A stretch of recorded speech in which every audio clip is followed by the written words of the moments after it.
معنا وليد ركراكي، واحد من صناع هذا المسار التاريخي في كأس العالم. وليد، فوق طاقتك لا تلام، مجهود كبير من طرف اللاعبين المجموعة ككل، رغم الإصابات رغم كل ذلك اليوم شفنا فريق وطني قاوم المنتخب الفرنسي بطل العالم. هنيئا لكم بالمسار، ما يمكنليش نقول شي حاجة أخرى.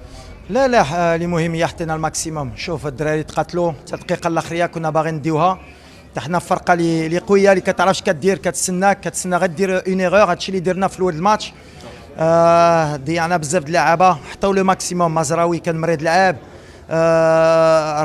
غنم سايس تا هو شفتي خرج دغيا.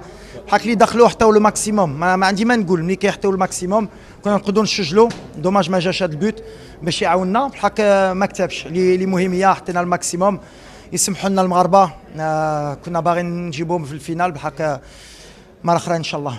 أكيد وليد، رحلة متواصلة، الأمل هو أن نكونوا الثالث العالم. المباراة المقبلة أمام كرواتيا، أكيد تحضير هذه المباراة اللي نتمنوا على أنها تكون ملحمة تاريخية أخرى لأسود الأطلس في المونديال. لا، غنحطوا الماكسيموم بحال ما غاديش تكون سهله. ملي كتحطي واحد لو ماكسيموم بحال اللي حطيتيه الماتش هذا، غنشوفوا الدراري اللي ما لعبوش حتى هما نحطوا لهم الوقت ديالهم. واخا نبغيو نساليو تخوازيام، مي غنردوا البال. عندنا بزاف ديال بليسي، غنشوفوا. اللي مهم هي حطينا الماكسيموم.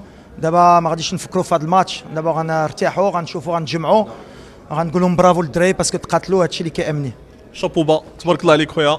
كان معنا الناخب الوطني وليد ركراكي.